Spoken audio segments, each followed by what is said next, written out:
사자 성어 중에 경천동지라는 말이 있습니다.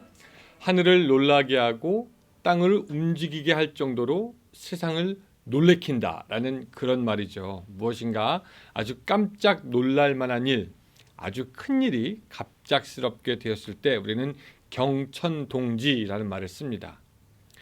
북이스라엘 가운데 경천동지할 만한 일이 일어나게 되는데 그게 뭐냐면요. 이때까지는 여호와 하나님을 믿던 그 믿음이 그래도 주류이고 그 나라의 국교였었습니다. 왕들이 비록 이방신을 숭배하긴 했지만 그래도 나라의 기본은 여호와 하나님을 믿는 믿음이 중심이었는데 이 오므리 왕조가 들어서면서 그런 물줄기가 완전히 틀어져서 북이스라엘은 이방신의 종교 나라가 되었고 여호와 하나님에 대한 그 믿음이 이제 주류가 아니라 소수가 되게 됩니다. 출애굽 후에 가나안에 정착하면서 그들은 한동안 여호와 하나님의 믿음을 지키는 듯 싶었지만 북이스라엘 남유다가 찢어지고 또 그 북이스라엘은 이제 완전히 가나안화 돼버린 것입니다. 죄가 만연하고 범죄가 있는 그곳, 그 땅을 심판하고 거룩한 하나님의 나라를 세워가야 했지만 북이스라엘은 오히려 거기에 물들어 버리게 된 것을 우리가 봅니다. 그리고 그 중심에는 아합이라는 왕이 있었습니다. 아합은 그의 아내 이세벨, 시돈에서 바알 숭배자였던 엣바알의 딸과 함께 북이스라엘 온 나라를 이제 여호와 하나님께로 돌이킬 수 없을 정도로 영적으로 타락하게 만들어 버립니다. 멀쩡한 몸에 침투한 바이러스처럼 그 이방신의 강력한 바이러스는 북이스라엘의 영을, 믿음을 완전히 전염시키고 병들게 만들고 하나님에 대한 믿음, 씨가 마르게 하였습니다. 사람이 술을 마시다가 나중에 술을 마신다고 하는 것처럼 처음에는 그냥 우상 숭배 하나보다 했는데 나중에는 우상 숭배가 그들을 그 북이스라엘을 통째로 마셔버린 셈이 되었고 그래서 북이스라엘의 그 믿음은 마치 한여름 대낮에 뿌리 뽑힌 나무가지처럼 말라 죽어가고 있었습니다. 그래도 하나님은 북이스라엘을 버리지 아니하십니다. 그래서 그곳에 하나님의 선지자를 보내셔서 그들에게 끊임없이 말씀하시고 그들을 돌이키려고 하십니다. 아합과 이세벨의 권세를 치시고 다시 여호와의 믿음을 새롭게 할 수 있는 사람을 보내시는데 그 대표 주자가 오늘 우리가 본문에서 보는 엘리야가 되는 것입니다. 엘리야의 이름의 뜻은 여호와께서 나의 하나님이시다라는 뜻으로 이름부터가 그가 이제 앞으로 어떤 일을 하게 될 것인지 우리에게 보여줍니다. 오늘 본문을 보면은 재밌는 것이 어떤 인물이 등장할 때 그가 누구인지 그의 배경에 대해서 성경은 보통 설명을 하는데요. 오늘 본문은 그 엘리야의 배경이나 그 엘리야의 삶에 대한 정보가 없이 바로 엘리야가 아합에게 예언한 것으로 바로 넘어갑니다. 이것은 당시의 상황이 그렇게 촉박했고 또 악해서 하나님이 빨리 선지자를 보내야 할 그런 상황이었다라는 것을 우리로 하여금 짐작해 합니다.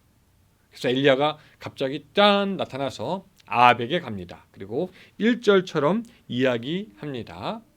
내가 섬기는 이스라엘 하나님 여호와께서 살아계심을 두고 맹세하노니 내 말이 없으면 수년 동안 비도 이슬도 있지 아니하리라 라는 이런 엄청난 하나님의 진노의 예언을 쏟아놓고 갑니다. 비는 물론이지만 그곳은 이슬도 중요한 물의 근원이 되었는데 그 모든 물이 싹 없어질 것이라는 너무나도 청천벽력과 같은 그런 말이었죠. 여러분 사실 아합이 바알을 섬기는 데는 그만한 이유가 있었습니다. 왜냐하면 바알이 물을 주고 땅을 풍요롭게 한다고 믿었기 때문입니다. 여기서 좀 바알에 대해서 조금 설명을 드리면은 여러분 바알이라는 그 단어의 뜻은 주인이란 이야기입니다. 이 가나안 지역의 사람들은 바알을 주인 신으로 섬겼는데 이 바알은 바람과 풍요, 다산 많이 열매 맺고 아이들을 많이 낳는 것을 관장하는 신입니다. 그래서 바알은 바람을 불어서 구름을 운반하고 구름을 산에 걸리게 하여 물이 되게 하고 천둥과 번개를 쳐서 비를 내리게 하는 신으로 당시의 사람들에겐 알려져 있었습니다. 뿐만 아니라 물이 지하로 들어가서 샘물과 우물로 나오게 하는 것도 바알이 하는 것이라고 알고 있었습니다. 가나안에는 이 건기와 우기가 있는데 가나안 사람들은 건기와 우기도 바알과 관련해서 생각하였다라고 합니다. 바알이 물을 주고 대지에서 싹을 돋아나게 하는 그런 생명을 주장하는 반면에 또 당시에는 죽음의 신이라고 하는 못, 이름이 못이에요. 못 신도 있었는데 이 둘이 1년에 한 번씩 싸움을 하는데 바알이 이기면 그때부터 우기가 시작되어 비가 오고 바알이 지면 그래서 못이 이기면 그때부터는 건기가 시작된다라고 믿었습니다. 바알이 싸워서 져서 건기가 되면은 그 건기가 어느 정도 지나면 아낫이라고 하는 그 바알의 여동생이 바알을 다시 살리고 바알이 다시 싸워서 이기면은 그 아낫이라고 해서 자기를 살렸던 그 여동생과 같이 결합을 해서 결혼하게 되는데 이들이 결합할 때 더욱더 많은 비가 내리고 그들의 결합을 자극하기 위해서 지상의 바알 신전에서는 남 제사장과 여 사제가 이 바알 숭배자들이 음란한 짓을 더욱더 해야 한다고 믿고 있었습니다. 그래서 바알 신전에서는 음란한 짓들이 떠나지 않게 됩니다. 그렇게 물을 주는 바알이 떡하니 있는데 비도 이슬도 없을 것이다. 여호와 하나님이 바알의 숨통을 끊어놓겠다. 이런 얘기를 한 것이죠. 당시에 이 말을 들은 아합은 도무지 이해할 수가 없었을 것이고요. 왜냐하면 자기가 갖고 있던 그 바알의 지식과 비교했을 때 이건 말도 안 되는 것이고 아니 저렇게 탕돌한 말을 어떻게 감히 왕 앞에서 할 수 있나 생각하면서 어안이 벙벙했을 겁니다. 엘리야는 아합의 면전에 대고 도전장을 내빈 것이고 그 왕위의 칼끝을 겨눈 것과 다름이 없습니다. 이제 귀신 바알은 누가 비를 내리는가에 대한 그 질문에 대답을 해야 할 차례가 된 것인데 바알은 물론이거니와 아합도 꿀먹은 벙어리처럼 그 진노의 예언을 듣고 있어야만 했던 것이죠. 그 엘리야의 도전을 받고 아합은 극도로 분노했을 것입니다. 그래서 엘리야를 잡으려고 하던 때에 하나님의 말씀이 엘리야에게 임합니다. 2절과 3절이죠. 여호와의 말씀이 엘리야에게 임하여 이르시되 너는 여기서 떠나 동쪽으로 가서 요단 앞 그릿 시냇가에 숨고라고 기록하고 있습니다. 자, 하나님은 엘리야를 보호하실 뿐만 아니라 이렇게 얘기까지 했으니까 좀 정신을 차려라 라고 하면서 아합에게 시간을 주면서 그로 하여금 아마 생각할 시간을 주기를 원했을 것입니다. 근데 아합은 마치 얼굴 정면에 펀치를 맞은 사람처럼 이를 갈며 그때부터 마치 사울 왕이 다윗을 쫓듯이 북이스라엘 온 지역을 샅샅이 뒤져 괘씸한 엘리야를 찾으려고 했을 것이고 엘리야는 하나님의 인도 아래 요단 앞 그릿 시냇가에 가서 이른바 우리말로 오늘 요새 우리가 하는 말로 하면 거룩한 자가 격리를 시작하게 됩니다. 그리고 하나님은 요단 앞에 시냇물을 마시게 하시며 까마귀들로 하여금 떡과 고기를 배달해서 엘리야로 먹게 하는 것을 우리가 봅니다. 6절이죠. 까마귀들이 아침에도 떡과 고기를 저녁에도 떡과 고기를 가져왔고 그가 시냇물을 마셨으나 라고 기록하고 있습니다.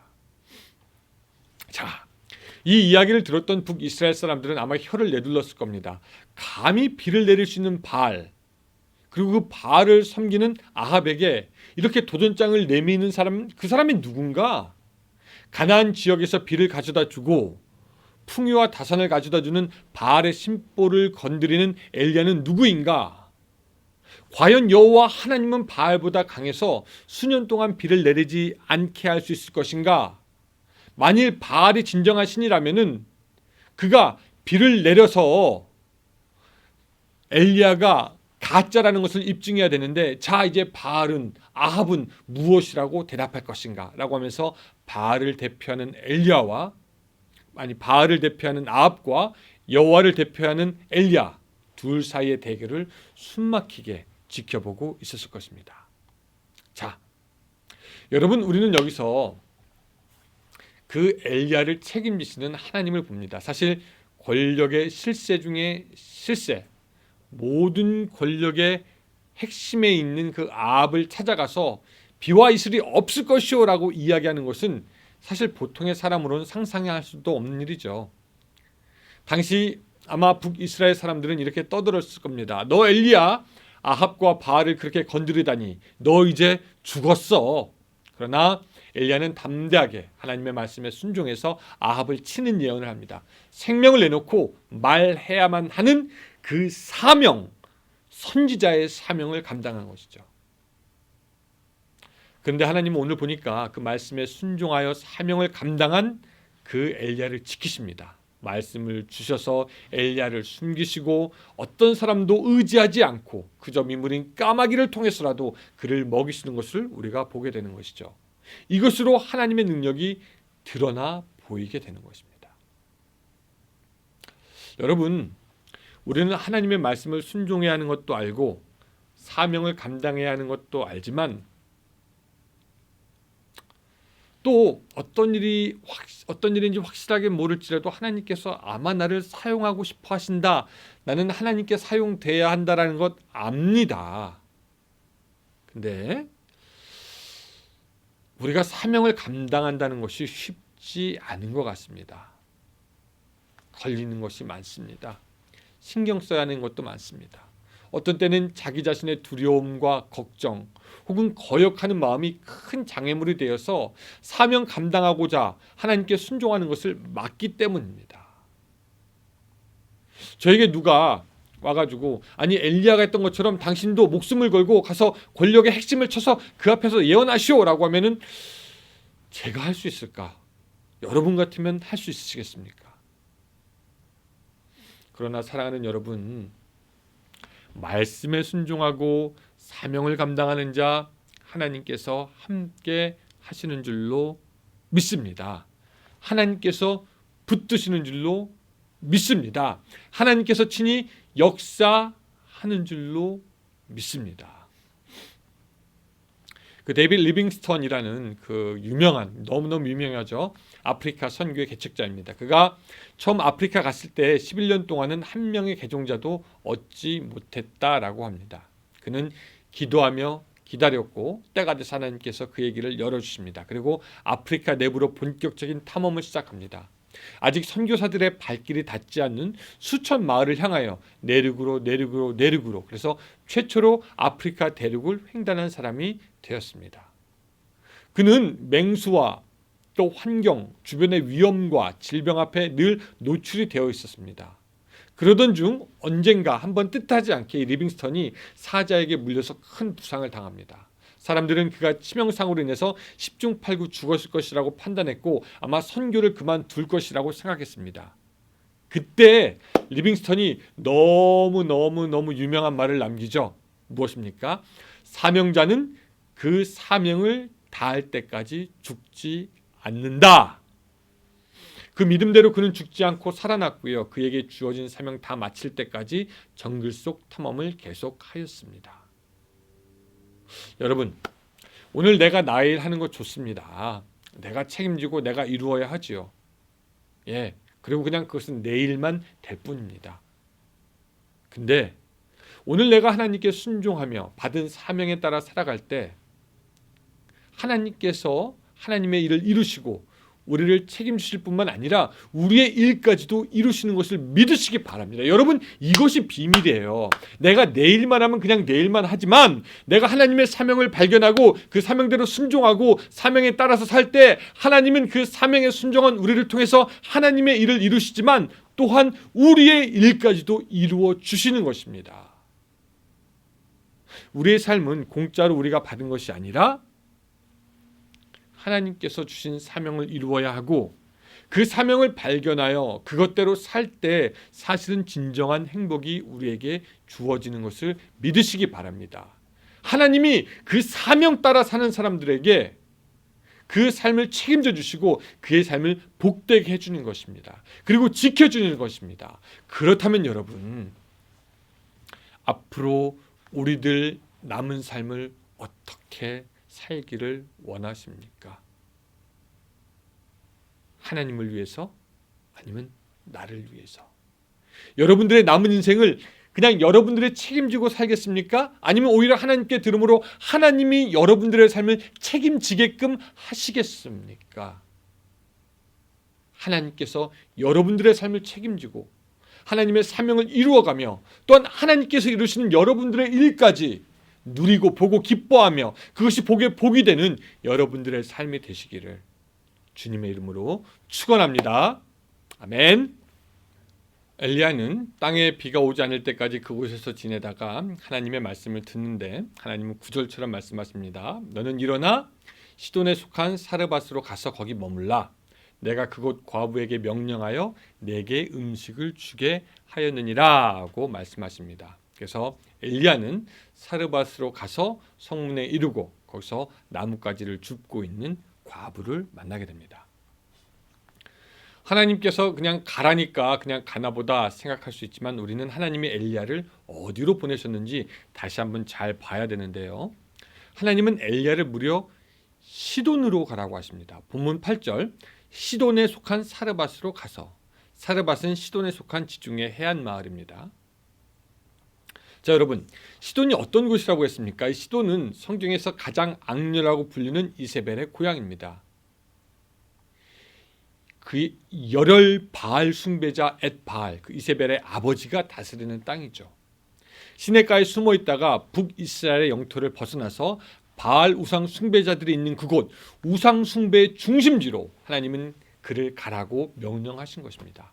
아합이 있던 권력의 심장부에서 폭탄을 풍 투하하고 이제는 엣바알이 있는 바알 숭배의 심장부로 하나님은 가라고 명하신 것이죠. 당시에 아마 북이스라엘 사람들이 엘리야가 가는 곳이 어딘지 알았다면 아주 심장이 두근반 세근반 했을 겁니다. 저거 봐라, 저거 봐라, 저기 가서 뭐 하려고, 저기 가서 큰일 나겠네. 저는 엘리야가 이 시돈으로 가는 것을 보면서 사람들이 말하는 소위 도장 깨기가 생각납니다. 여러분, 도장 깨기가 뭡니까? 무술을 하는 사람들이 어떤 지역에 들어가서 그 지역에 있는 무술 도장을 다 이렇게 하나씩 방문하고 그 방문한 도장에서 제일 잘하는 사람과 싸워 이겨가지고 자기가 그 동네에서 제일 무술을 잘하는 사람이다라는 것을 입증하는 것이 도장 깨기죠. 그 도장 깨기에서 그 무술 도장에서 어떤 사람이 그렇게 나타나면 꼭 이겨야 됩니다. 왜? 그 겨루기에서 이기지 못하고 지면은 그 도장에 다닐 사람들이 하나도 없게 되겠죠. 그래서 도전을 하는 사람, 도전을 받는 사람 사활을 걸고 싸우게 됩니다. 엘리야는 이제 북이스라엘을 거쳐 바알 숭배 중심의 바알 도장으로 가게 된 것이죠. 자, 하나님은 거기서 엘리야에게 어떤 작전 지시를 하셨을까요? 여기서 하나님은 엘리야로 하여금 바알과 싸우게 하시되 아주 재밌는 방법으로 바알과 겨루게 하십니다. 그 시돈에서 정말로 의지할 것 하나 없고 바라볼 것 하나 없고 도움받을 것 하나 없는 과부를 만나게 하시고 그 과부를 통하여서 오히려 바알은 우둔하고 어리석고 멍청한 거짓이니요 하나님께서 더 놀라운 하나님이심을 그 영광 받으시게 됩니다. 하나님은 그 시돈에 있던 그 최약자 극빈층 그것도 과부에게 엘리야를 보내셨는데 여기에 사실 하나님의 뜻이 있습니다. 하나님이 그 시돈에서 힘 있는 사람들과 엘리야가 어울리게 하거나 아니면 부자들과 의기가 투합돼서 활동하게 했다면 엘리야는 뭐 그런 사람들을 백으로 삼아서 시돈에서 활동했겠다라고 생각할 수 있는 그 오해의 여지가 있겠죠. 그래서 하나님은 다른 누구에게 엘리야를 보내지 않고 아무 소망 없는 과부에게 그것도 굶어 죽어서 없어질 과부에게 엘리야를 보내고 엘리야가 거기서 하는 그 모든 일이 사람의 능으로 말미암는 것이 아니라 바알의 힘도 아니고 오직 하나님께서 말미암은 것을 확실하게 보이게 하십니다. 자, 시돈 알다시피 바알 숭배가 팽배한 곳입니다. 그곳의 사람들은 바알이 비를 내려서 곡식을 거두어 먹고 살고 그렇게 바알을 잘 숭배하면은 바알이 풍요와 다산을 가져다 줄 줄로 알았습니다.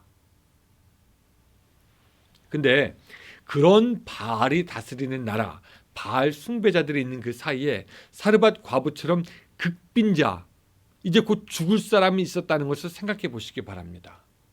그리고 하나님께서 이 과부에게 하시는 것을 보는 것이 오늘의 관전 포인트가 됩니다. 이 과부가 여러분 얼마나 가난한 사람이었습니까? 이 과부가 엘리야에게 말하기를 나 이제 나뭇가지를 주워다가 나와 내 아들을 위해서 음식을 만들어 먹고 그 후에는 죽을 겁니다 라고 이야기하죠. 더 이상 먹을 것이 없고 이제 다 끝이라는 겁니다. 이 말은 당시에 그 시돈의 경제가 얼마나 피폐된 상태인지 적나라하게 보여줍니다. 아울러 바알을 섬기는 그 땅에 굶어 죽어가는 사람이 있었다는 것.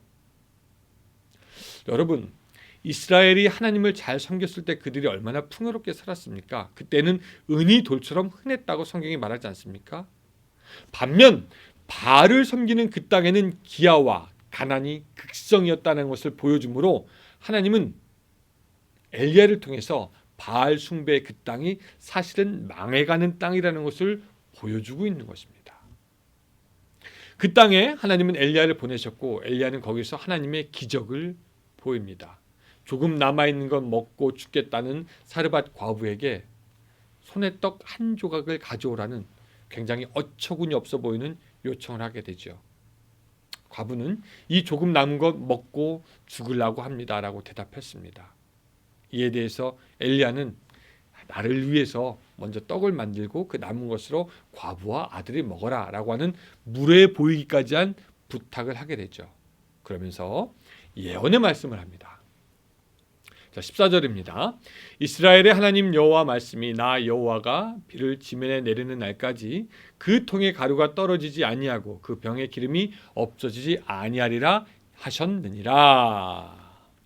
그 엘리야의 말에 과부는 순종하고 그 순종 후에 하나님의 약속이 이루어집니다. 15절 그가 가서 엘리야의 말대로 하였더니 그와 엘리야와 그의 식구가 여러 날 먹었으나 여호와께서 엘리야를 통해서 하신 말씀같이 통의 가루가 떨어지지 아니하고 병의 기름이 없어지리 아니한지라. 자, 여러분 여기서 우리가 알 수 있는 것이 두 가지입니다. 엘리야가 아합에게 비가 오지 않을 것이라는 것을 선포했는데 그 비가 안 오는 것은 북이스라엘뿐만 아니라 시돈 땅에도 해당이 되는 말이었습니다. 그래서 아까 비를 지면에 내리는 날까지라는 표현이 나오는 것이죠. 그리고 두 번째는 하나님은 여기서 가장 가난한 백성, 사회적 약자인 과부까지 돌보심으로 하나님의 사랑과 능력이 또한 자비와 긍휼이 가난한 사람을 죽게 하는 이 바알과는 비교가 될 수 없는 것이라는 것을 보여주고 있습니다. 바알은 그의 백성을 돌보지 못하는 신이요 가난한 사람들에게 침묵하는 신이요 비를 내리지도 못하게 하는 신이었음이 여기서 드러나게 되는 겁니다. 누가 일용할 양식을 제공하는가에 대한 대답을 바알은 해야지만 바알은 자기의 백성이라고 하는 그 가난한 사람을 위해서 아무것도 하지 못하는 바보 같은 신임을 사람들로 하여금 보게 하는 그런 시간이 되는 것입니다. 오늘 본문의 과부는 참 딱한 형편의 여인입니다. 이 여인에게는 아무런 소망이 없었습니다. 과부인 것으로 보아 당시의 최약자, 극빈자라는 것을 우리가 생각할 수 있고요. 또 이 시돈의 사정도 마찬가지여서 그 여인은 주위에 사람도 다 가난해서 먹을 것 달라고 할 만한 사람도 없었던 것 같습니다. 그녀는 죽는 것을 원하지 않았겠지만 결국은 죽을 수밖에 없는 현실이라는 것을 알았고 그래서 마지막 남은 양식을 자기 아들과 같이 먹고 죽으려고 했습니다. 그러니까 그녀는 살 준비를 하고 살 생각을 했던 것이 아니라 죽을 준비를 하고 죽을 생각을 했던 여인이죠. 그저 암울한 현실을 지켜볼 수밖에 없었습니다. 그런 그녀였지만 그녀의 일생에 있어서 가장 제일 잘한 한 가지의 결정을 우리는 보게 되는데 그것은 말도 안 되고 터무니도 없이 형편없어 보이는 그런 그 선지자의 말에 순종하는 것입니다. 여러분 본문의 그 정황으로 봐서 그녀는 이방 여인이고 또 그 선지자는 어디에서 온지 알지도 못하고 그런 사람인데 그런 사람이 여호와의 하나님의 이름으로 뭐 말했다고 해서 자기에게 있는 그 마지막 양식 이제 먹고 죽을 그 양식 나누어 주는 것 결코 쉬운 일이 아닙니다. 사실은 줄 수 없는 것이죠. 여러분들 같으면 줄 수 있겠습니까? 근데 그녀는 엘리야의 말대로 떡을 만들어서 엘리야를 먼저 갖다 줍니다. 그 순종이 가장 의미 있고 그녀 평생에 가장 보람된 선택이었습니다. 그 말도 안 되는 명령에 순종함으로 이방 여인은 하나님의 직접적인 공급하심을 받게 되는 것입니다. 사랑하는 여러분, 여러분들의 삶은 어떠십니까? 여러분들 주위에 혹은 여러분들 살 생각을 하십니까? 살아갈 준비를 하십니까? 아니면 죽을 준비, 죽을 생각을 하십니까? 우리에게 소망이 있든지 없든지 희망이 있든지 없든지 우리가 우리의 인생에서 실패할 수 없는 선택, 가장 잘할 수 있는 그 선택은 뭐냐면 여호와 하나님께 순종하기로 한 그 선택이 가장 의미 있고 지혜롭고 최선의 선택이 되는 줄로 믿으시기 바랍니다. 하나님께서 인도하시는 그 길은 아브라함이 갈 바를 알지 못하고 갔던 것처럼 터무니없어 보일 때도 있고, 하나님께서 하라고 하는 그 일은 요나에게 주어진 명령처럼 하기 싫은 일일 수도 있고, 성령께서 우리에게 감동 주시는 것은 나에게 원수를 사랑하는 것처럼 불가능하게 여겨지는 것도 있을 수 있는데, 그런 모든 일 가운데 하나님께 마음을 정하고 순종하는 자, 하나님께서 살리시고 먹이시고 인도하시고 그 역사하심을 보여주는 줄로 믿으시기 바랍니다. 우리 하나님이 그런 하나님입니다. 그러므로 오늘 우리들의 삶에서 가장 잘하는 결정은 뭐냐면 예수 그리스도를 선택하고 그분의 명령에 순종하는 것이야말로 가장 잘하는 선택이 되는 것이고 가장 수지 맞는 결정이고 하나님께 칭찬받을 만한 믿음의 행동이 되는 것을 믿으시기 바랍니다. 순종하시기 바랍니다. 그것이 하나님의 기적을 일으키기 때문입니다. 엘리야의 도움으로 살아가던 그녀에게 또 다른 어려움이 닥쳤습니다. 이 사건도 그녀를 너무나 괴롭고 힘들게 했죠. 무엇입니까?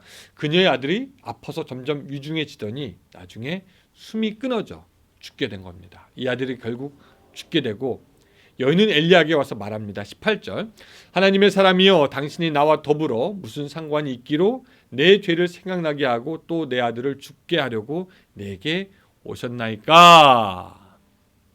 여러분 그녀의 말이 뭡니까? 그녀는 자기가 죄 때문에 죽어야 되는데 당신이 와가지고 나의 죄 때문에 나의 죄로 말미암아 자기의 아들이 죽게 된 것이다 라고 말을 합니다.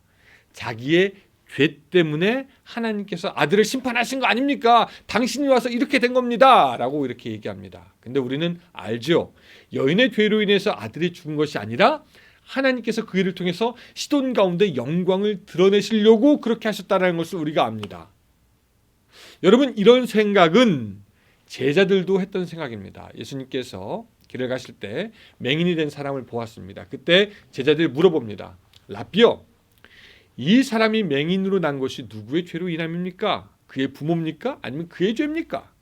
제자들의 생각도 그 맹인이 맹인된 것은 누구의 죄 때문이다 라고 얘기하려고 했던 것이죠. 불행의 근원이 죄라고 생각한 것입니다. 우리는 그런 식으로 생각하길 좋아합니다. 근데 예수님은 전혀 다른 얘기를 하시죠. 이 사람이나 그 부모의 죄로 인한 것이 아니라 그에게서 하나님이 하시는 일을 나타내고자 함이라. 그래서 그 소견을 고치시고 하나님의 영광을 드러내는 것을 우리가 보게 됩니다. 여러분 그 이야기의 맥락이 비슷하지 않습니까? 그 모든 죽음과 불행이 사실은 그 바알의 땅에서 더욱더 영광받기 위한 하나님의 일이었다라는 것입니다. 엘리야는 그 죽은 아들 달라고 합니다. 자기가 묵었던 다락에 올라가서 침상에 누웁니다. 그리고 하나님께 부르짖어 기도합니다. 하나님, 내가 거하는 집 과부에게 재앙을 내리사 이 아들을 죽게 하십니까? 그리고 죽어있는 아이 위에 몸을 3번 펴서 엎드려 기도합니다.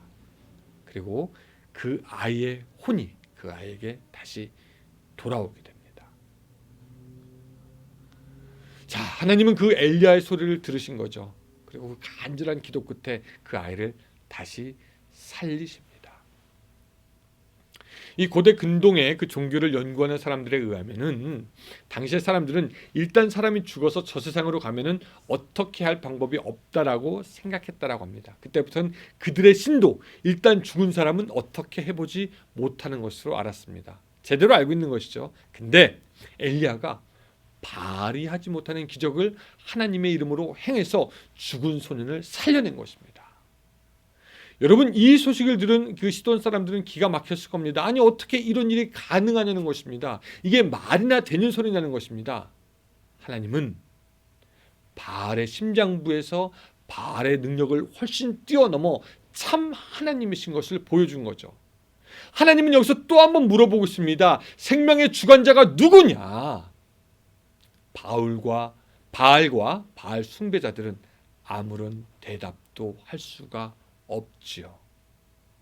예수님은 제자들과 가이사라 빌립보로 가셨습니다. 그것은 로마 황제가 헤롯에게 준 것으로 헬라 로마 문명의 중심지였고 아름다운 것이었고 비옥한 것이었고 이방인의 신전들이 크고 웅장하게 서 있던 곳입니다. 세상의 문명의 화려함과 부유함이 있던 것이죠. 로마의 황제가 모든 것을 지배하던 가장 세속적인 그곳에서 예수님은 베드로의 고백을 들으십니다. 주는 그리스도시요 살아계신 하나님의 아들이시니이다. 오늘 시돈이라는 그 바알 숭배의 가장 중심지요 수도격인 그곳에서 하나님은 바알과 바알 숭배자들의 입을 닫으셨습니다. 그리고 하나님의 능력을 드러내셨습니다. 그리고 그 여인의 고백을 통해서 영광 받으십니다. 여인의 고백 무엇입니까? 당신은 하나님의 사람이요 당신의 입에 있는 여호와의 말씀이 진실한 줄 아노라. 가이사라 빌립보에서 예수님께서 베드로의 고백으로 인해서 영광 받으신 것처럼 하나님이 시돈에서 그 선지자와 과부를 통해서 영광 받으시고 모든 신 위에 뛰어난 신이심을 보이신 그날이 된 것이죠. 바알 숭배자들은 천천히 깨닫게 됩니다. 자기가 숭배하던 바알은 자기의 영토에서 그를 숭배하는 사람들에게 물도 양식도 생명도 주지 못한다. 반면 여호와께서는 그 원수의 영토에서도 자기 백성인 엘리야와 가장 가질 것 보잘것없는 그 과부와 그 아들에게 먹을 것 주고 생명 주신다라는 것이죠. 오늘의 이 사건들은 더 크고 위대한 일을 계획하시는 하나님의 일에 서막이 됩니다. 여러분, 당시의 사람들은 이제 바알의 정체에 대해서 알았을 겁니다. 무능력한 사람이 만든 신, 그렇죠? 그 바알의 정체가 밝혀졌는데, 근데 불행하게 바알은 사라지지 않습니다. 심지어는 지금도 또 다른 모습으로 우리와 함께 합니다. 이스라엘에게 비를 내리며 풍요의 신으로 바알이 왔다면 지금은 부요의 신으로 성도들 앞에 섭니다. 그리고 얘기합니다. 부가 너희를 자유케 하리라. 물질이 너를 쉬게 하리라. 부를 줄 수 있으니 부를 쫓으라고 하고 인생의 근본 목적이 무엇인가 가지는 거에 있다라고 생각하게 하는 것이고 부를 쌓고 만들고 즐기는 것에만 관심을 갖게 하고 그것이 없으면 인생에서 실패하는 것이라고 바알은 이야기합니다. 여러분, 참 웃기지 않습니까? 사람이 우상을 만들고 또한 그 삶이 사람의 삶의 목적이 됩니다. 그런데 우리는 알죠. 부를 쫓아간다고 해서 부가 오는 것도 아니고 오히려 부요의 신이 활개를 치고 돌아다닐수록 도시 한 구석에서는 사르밧 과부들만 늘어납니다. 소망 없이 희망 없이 살 것을 준비하는 것이 아니라 죽을 것을 준비하는 사람들이 많아진다는 것입니다. 여러분, 음란한 신 바알은 지금도 사람들을 타락시키고 있지 않습니까? 바알의 신전에서 사람들은 말초적인 즐거움을 누리며 살았습니다. 지금의 많은 사람들도 쾌락을 주는 것과 음란한 것들 좋아합니다. 그래서 코로나 중에서도 파티를 그칠 수가 없습니다. 성적인 타락을 부추기는 여러 가지 것들이 아직도 많이 있습니다.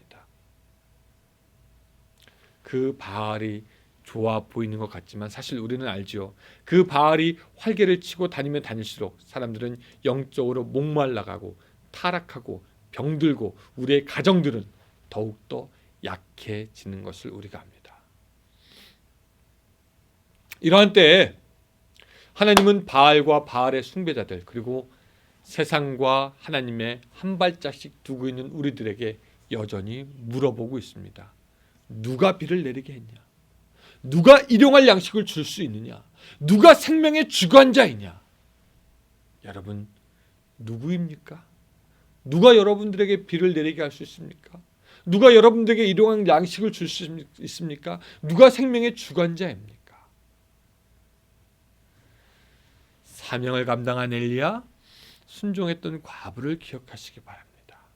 오늘 사랑하는 여러분, 하나님의 질문에 하나님이 비를 내리십니다. 하나님이 일용할 양식을 주십니다. 하나님이 생명의 주관자이십니다. 라고 고백하고 하나님이 주시는 사명을 더욱더 깨달아 순종하며 이 바알의 세상에서 온전히 하나님을 드러내고 높이는 여러분들의 삶이 될 수 있으시기를 주님의 이름으로 축원합니다. 아멘. 우리 같이 기도하겠습니다. 사랑의 하나님, 오늘도 그 옛날처럼 사방에 많은 바알들이 있습니다. 우리의 가치관을 흐트리고 하나님에 대한 믿음을 약화시키며 우리의 믿음을 땅에 떨구는 그런 바알들이 있는 이 세상에서 하나님, 우리는 기억할 수 있도록 도와주시옵소서. 하나님이 비를 내리시는 자요, 하나님이 우리에게 공급하시는 자요, 또한 생명의 주관자이심을 우리가 기억하게 하셔서 그 하나님이 기뻐하시는 대로 살아가는 오늘 우리들의 삶이 될 수 있도록 도와주시옵소서. 예수님의 이름으로 기도드리옵나이다. 아멘.